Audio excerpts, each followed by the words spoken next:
Pemirsa, puluhan warga di Kabupaten Probolinggo, Jawa Timur membongkar paksa peti jenazah pasien COVID-19. Minimnya petugas di lapangan membuat aksi brutal warga tak bisa dicegah.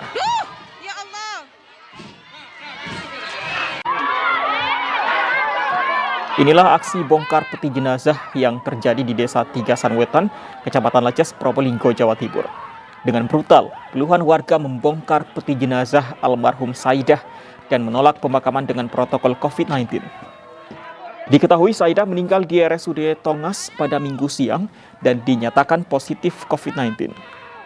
Sebelumnya pihak keluarga bersedia jika jenazah dimakamkan sesuai standar COVID-19. Namun setelah tiba di pemakaman, warga tiba-tiba berubah pikiran dan membongkar peti. Minimnya petugas di lapangan membuat aksi warga tak bisa dicegah. Burung COVID dah. Pembongkaran peti jenazah almarhumah Nyonya Saidah di Tigasan Wetan itu dilakukan di luar prediksi Satgas Kecamatan dan Desa. Kenapa? Karena berawal saat mediasi di Rumah Sakit Tongas, keluarga sudah diedukasi bahwa proses pemulasaran akan dilakukan dan disetujui, ya, karena almarhumah memang dinyatakan. Sekitar 1.400 tenaga kesehatan di Rumah Sakit Darurat COVID-19 Wisma Atlet ditargetkan menerima vaksinasi dosis ketiga. Penyuntikan vaksin booster bagi nakes RSDC dilakukan hingga 17 Agustus mendatang. Hari ini Rumah Sakit Darurat COVID-19 Wisma Atlet Kemayoran, Jakarta menggelar vaksinasi booster atau vaksinasi dosis ketiga bagi tenaga kesehatan. Penyuntikan dilakukan dari 7 hingga 17 Agustus mendatang dengan target 200 hingga 300 orang setiap hari. Pasca pemberian vaksinasi dosis ketiga, diharapkan dapat meningkatkan imunitas seluruh personel nakes di RSDC Wisma Atlet sehingga herd immunity dapat segera tercapai.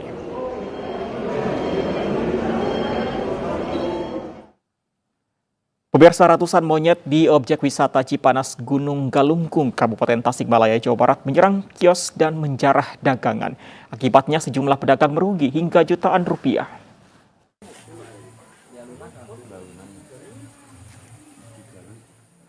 Sepinya objek wisata Cipanas Gunung Galunggung akibat pemberlakuan PPKM level 4 berdampak pada kawanan kera di hutan alam sekitar objek wisata.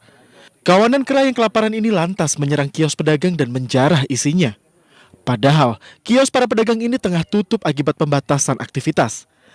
Para monyet ini membongkar atap kios untuk menjarah barang dagangan. Akibatnya, pedagang alami kerugian hingga jutaan rupiah. Pokoknya sejak ini aja ditutup aja ini di sini. PPKM sejak sepi ya, tidak ada orang. Sepi, tidak ada orang. Jadi monyet itu pada turun gitu dari gunung. Jadi menyerangnya ke warung-warung gitu. Berapa warung Pak yang Bapak tahu yang dibongkar? Yang saya tahu yang udah dibongkar itu sama monyet ada. Para pedagang berharap pengelola mencari solusi agar mereka tak kian merugi, mengingat mereka belum bisa berdagang akibat penerapan PPKM oleh pemerintah. Dari Tasikmalaya, Jawa Barat, Asep Juharyono, iNews melaporkan.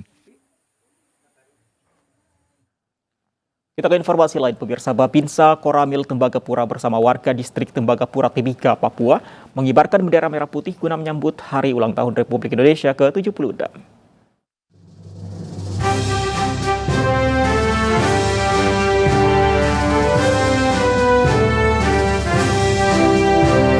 Pengibaran bendera merah putih dilakukan sejak awal bulan.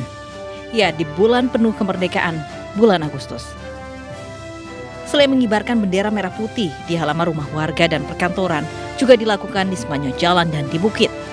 Semangat tiada tara warga bersama Babinsa mengibarkan bendera merah putih. Momen pengibaran bendera merah putih untuk mengingat perjuangan para pahlawan yang luar biasa dan patut kita hormati dan kenang selamanya. Di 3 kampung, lebih khusus untuk 3 kampung, pada umumnya untuk 13 kampung di distrik Tembagapura, sehingga kita benar-benar rasa memiliki kemerdekaan Republik Indonesia secara pribadi bahkan secara nasional. Meski dihadapkan dengan pandemi COVID-19, akan tetapi semangat masyarakat harus tetap tumbuh untuk mengibarkan bendera merah putih sebagai salah satu wujud penghargaan terhadap jasa-jasa para pahlawan bangsa. Dari Timika, Papua, Nathan Making, iNews melaporkan. Pemirsa, antrean ribuan calon penumpang KRL mengular hingga keluar jalan Stasiun Bojonggede, Kabupaten Bogor. Pemeriksaan surat tanda registrasi pekerja menjadi salah satu pemicu panjangnya antrean.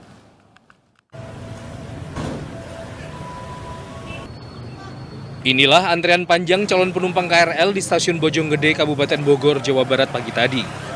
Penumpukan calon penumpang yang akan memasuki peron terjadi akibat adanya pemeriksaan dokumen STRP yang wajib ditunjukkan sebagai syarat bepergian.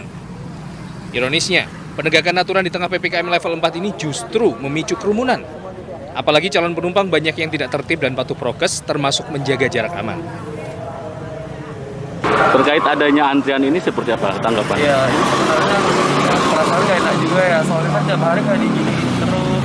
Jadi gua rasanya ya kalau nggak diikuti juga ya itu udah jadi aturannya. Tapi memang menggunakan transportasi kereta aja? Iya. Belum ada tanggapan dari pengelola stasiun terkait adanya kerumunan ini, namun kejadian ini kerap berulang di awal pekan saat para pekerja di ibu kota bertolak dari rumah mereka di kawasan penyangga Jakarta. Dari Bogor, Jawa Barat, Wildan Hidayat, iNews melaporkan. Dan pemirsa, usai sudah news siang hari ini, kami kerabat kerja yang bertugas undur diri. Pemirsa, jangan lupa lindungi keluarga Anda dengan tetap mematuhi protokol kesehatan 3M. Lovi. Jangan lupa memakai masker, menjaga jarak dan jauhi kerumunan, mencuci tangan di air mengalir, serta jangan lupa dukung program vaksinasi pemerintah demi terjadinya kekebalan kelompok agar pandemi segera berakhir. Kami undur diri pemirsa, terima kasih dan sampai jumpa.